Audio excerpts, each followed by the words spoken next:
राहुल गांधी जो इस बात का दावा करते हैं कि वो जिला बाराबंकी में मोहब्बत का पैगाम लेकर आ रहे हैं, वो यहाँ पर एक संदेश देंगे। उनका यह दावा है कि वो मोहब्बत की दुकान खोलकर लोगों में मोहब्बत, प्यार, इश्क़, खुलूस, ये तमाम तरह की वो चीजें जो लोगों में एकता बनाए रखती है उसे बांटेंगे। हमारे साथ कुछ लोग हैं। मनोवर, क्या नाम है आपका? देवेंद्र कुमार। तो देवेंद्र कुमार जी, इस तेज गर्मी में से में वो क्या है, कौन सी चीज आपको अट्रैक्ट करती है, आकर्षित करती है? कि मैं देख रहा हूं कि आप पे बहुत बड़ा जनसैलाब इकट्ठा हुआ है, धूप में वो परेशान है, लेकिन राहुल जी को सुनने के लिए वो बेकरार है जी।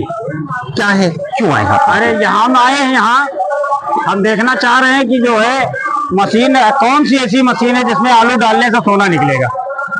कौन सी ऐसी मशीन है जिसमें आलू डालने से सोना निकलेगा? तो ये बात आप कहाँ से लाए हैं, बताइए। ये बात हमने न्यूज पे सुनी थी, तो हम लोग की कीमत भी बढ़ गई और सोने की भी कीमत बढ़ गई। इस वर्ष आलू की भी कीमत बढ़ी है और सोने की भी कीमत बढ़ी है। तो इन चीजों की कीमत बढ़ जाना, मतलब महंगाई आ जाना, आप इसमें किसको जिम्मेदार मानते हैं? अब जो सरकार चला रहा है जिम्मेदार वो होगा, और कौन होगा? जिम्मेदार वो है। और उससे महंगाई जब हो रही है, फायदा भी है अपना। क्या फायदा महंगाई से? जनक बात हमारे भाई साहब कह रहे हैं महंगाई होने से फायदा है। आइए पता करते हैं इस अद्भुत बात का अद्भुत उत्तर क्या है। जैसे अब आलू महंगा हुआ, किसान के ही घर तो पैदा होता है। गेहूं महंगा होगा, किसान के घर ही तो पैदा होता है। तेल महंगा होगा। ब्लॉक से आए हैं, हरक ब्लॉक से आप आए हैं, और आपको राहुल जी को सुनने की आप कितनी बेहतर आ रही है? 100% बेहतर आ रही है। एक बहुत बड़े नेता ने ये कहा कि जब इंडिया गठबंधन जीत जाती है तो फिर से एक बार भगवान राम को टेंट में पहुंच जाना होगा। इस बात से क्या आप सहमत हैं? नहीं। क्या ऐसा संभव है? ये असंभव है। 101% ये बात गलत है। राम, अल्लाह सब अपने अपने सब लोग मानते हैं। गरीब भी मानता है, अमीर भी मानता है, झोपड़ी वाले भी मानते हैं। और एक उनका एक जुमला है, जनता को बहकावे में लाने के लिए मंदिर कोई नहीं गिराएगा। राम किसके हैं? क्या सिर्फ एक पार्टी के हैं, या कुछ खास लोगों के हैं, या पूरी इंडिया के हैं? राम हर जनमानस के हैं, कोई हिंदू हो या मुसलमान हो, राम सबके हैं और राम सबके ही हैं। राम को हम लोग भी मानते हैं। और मंदिर बनने से ये नहीं कि राम वही है, वो राम को नहीं लाए हैं। राम तो बहुत पीढ़ियों से हैं और राम उनको लाए हैं, वो राम को नहीं लाए हैं। राम और इस मंदिर के आड़ में, वैसे मैं जिला पंचायत सदस्य हूँ राम सजीवन रावत। मैं बात सही सही आपसे बोलता हूँ, हरक ब्लॉक से हूँ, डिस्ट्रिक्ट बाराबंकी।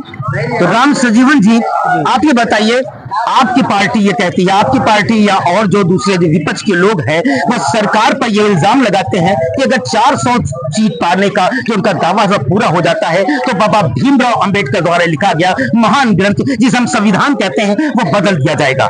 जी, 100% उनका मूड है बदलने का, और बयान भी आए हैं माननीय हमारे। क्या भारत की जनता इस बात के लिए तैयार है? जी, भारत की जनता तैयार है इनको बदलने के लिए। ये संविधान नहीं बदलने देंगे और इनको सोचने वालों को बदलेंगे। जी, यही ऐसा सोचने वालों को ये जनता सब देखिए, जनसैलाब उभरा हुआ है। ये किसी के बुलाए से नहीं आए हैं, न इसमें कोई पैसा देकर आया है, न पैसा। देश को कैसा नेता चाहिए? देश को धर्म भक्त नेता चाहिए या देशभक्त नेता चाहिए? नेता चाहिए हमको जो गरीब। देश को कैसा नेता चाहिए, धर्म भक्त या देशभक्त?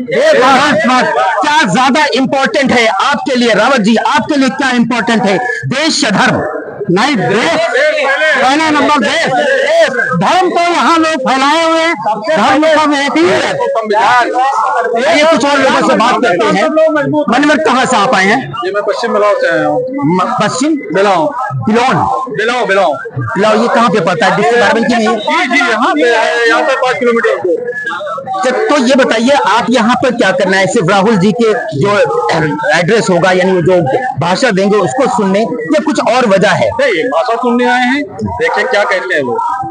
कांग्रेस का जो मैनिफेस्टो है उसमें कौन से पॉइंट आपको ऐसे लगे जो बहुत अट्रैक्टिव है और पब्लिक उससे अट्रैक्ट होकर मजबूर हो जाएगी वो इंडिया गठबंधन को वोट करे?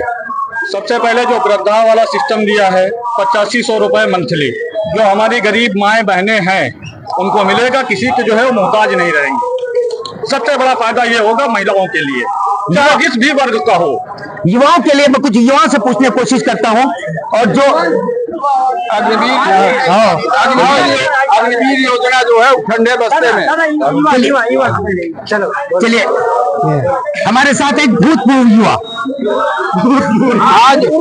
आज देश जो है वो नरेंद्र मोदी की सरकार से छुट्टी पाना चाहता है। क्यों, ऐसा क्या है? गांव में जब कोई गौवंश को मार देता है तो उसका सामाजिक बहिष्कार होता है, और बीफ बेचने वाली फैक्ट्रियों से 250 करोड़ रुपया चंदा ले लिया मोदी ने।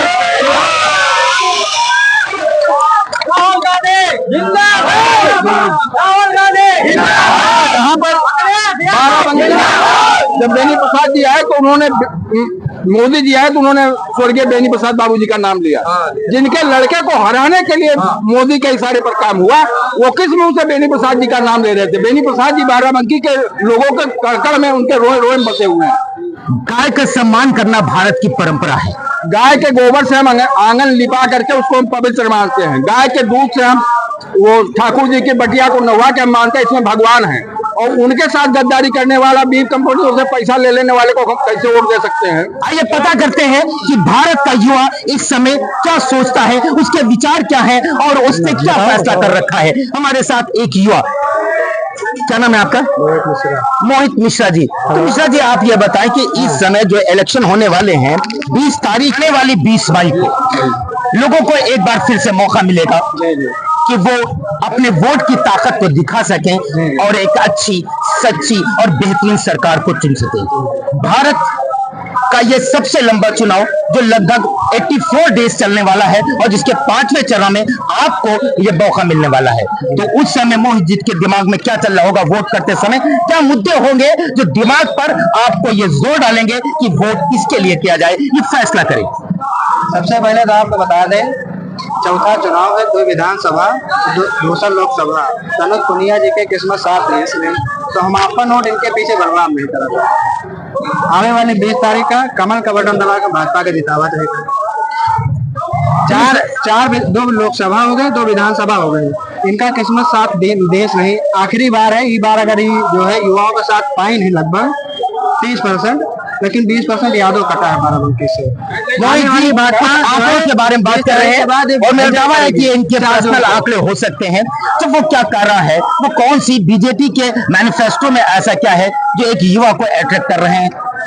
आपको बताएं, बाराबंकी जिले के अंदर 60% अशिक्षित है। 60% अशिक्षित महिला 10 साल से मोदी की सरकार है और उसके बाद भी अगर 60% अशिक्षित है तो जिम्मेदार कौन है? इस बात का जवाब तो जनता ही देगी। कौन जिम्मेदार है? अगर इतनी गरीबी है कि 5 किलो राशन के लिए जनता को लंबी लंबी कतारों में लगना पड़े, 10 साल की सरकार के बाद भी अगर इतनी गरीबी है तो जिम्मेदार कौन है? अब लाइन में पहले इससे ज्यादा गरीबी रही। 70 साल पहले जब देश आजाद हुआ था उस समय देश में एक सुई नहीं बनती। 2000 जी उनको ये रोजगार मिल रहा है, 4 साल की नौकरी देकर बात बताएंगे अभी क्या करेगा? नहीं मतलब क्या 4 साल बाद देखो, क्या अग्निवीर की तरफ इशारा आपका? पूरा इशारा है कि 4 साल नौकरी कराने के बाद फिर दोबारा आप भेज देंगे, पेंशन भी नहीं देंगे तो आदमी बच्चा वहां से वापस आए क्या करेगा? कौन? भारत की जनता का दर्द इस समय क्या है? यही है कि बच्चा बेरोजगारी। तो इस समय जब जनता वोट करने जाएगी तो अहम मुद्दा क्या होगा? बेरोजगारी। मोदी जी ने लोगों को राशन दिया, लोगों की सबों पर छत दी, क्या ये बात भी इफेक्ट करेगी वोट करते समय? नहीं जा रहा है। 2014 से पहले जितना भी युवा था OIS, PCS, DM, SDM हुआ करना था। उससे 2014 से पहले जितना युवा था वो DM, SP, कमिश्नर होता था। आज का युवा बेरोजगार है।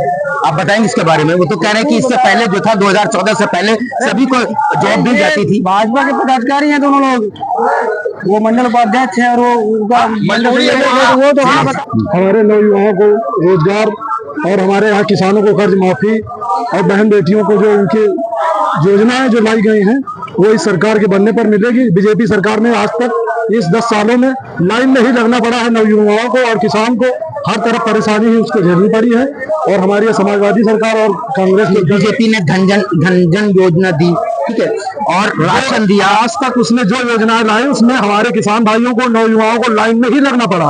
आज तक वो लाइन में लगे पड़े रहे, उस किसी योजना का लाभ नहीं ले अच्छा पाए। तरीका है कि लाइन में लग के एक सुव्यवस्थित ढंग से, इनको तो मैनर से हम चीजों को प्राप्त करें। क्या लाइन बहुत लंबी हो जाती थी? क्या इंतजार बहुत करना पड़ता था? लाइन लेना तो बहुत बुरी बात नहीं, लाइन में ही वो लगे रहे, उनके जुमलों के कारण उनके लाइन में लगे रहे, उनको योजनाओं का लाभ नहीं मिल पाया। चाहे वो पुलिस भर्ती रही हो, चाहे वो अग्निवीर सेना की भर्ती रहे हो, 4 साल 15 साल को हटा करके 4 साल कर दिया गया। गुणवत्ताओं के आधार पर इस एरिया के तो प्रत्याशी हैं तनुज पुनिया जी, 10 में से उनको आप कितने अंक देंगे? 10 में से 11 हाँ 11 10 में से 11। ऐतिहासिक जीत होगी, ऐतिहासिक जीत होगी। इस दावे के पीछे आपका देश क्या है, क्या आधार है, आप कैसे कह हमारा सकते हैं? आधार ये है कि मोदी सरकार में जो देखो बॉर्डर पे लगे हुए हैं जवान, और उसमें देखो ठंडी गर्मी सब लगे हुए हैं, उनको क्यों नहीं जो पेंशन उनको नहीं दी जा रही है? 4 साल में क्या कर लेंगे? वो अपना भविष्य बिगाड़ेंगे बॉर्डर पे लाकर। विधायक आप अग्निवीर की ओर इशारा कर रहे हैं। हाँ, जीवन भर जो है 50,000 रुपए विधायकों को देते हैं, समझे? क्या है विधायकों को? विधायकों तो 5 साल में लूट लेंगे। इस बार आप जब वोट करने जाएंगे तो आपका मुख्य मुद्दा क्या होगा? मुख्यमंत्री बेरोजगारी महंगाई का मुद्दा होगा। जो देश चलाएगा उसको नेता बनाया जाएगा, उसको प्रधानमंत्री बनाया जाएगा। देश का नेता कैसा होना चाहिए? राहुल गांधी, अखिलेश यादव, पुनिया। आप देख सकते हैं तेज गर्मी और हवाओं में ये तपिश भी यहाँ पर मौजूद लोगों के हौसले को कम नहीं कर पा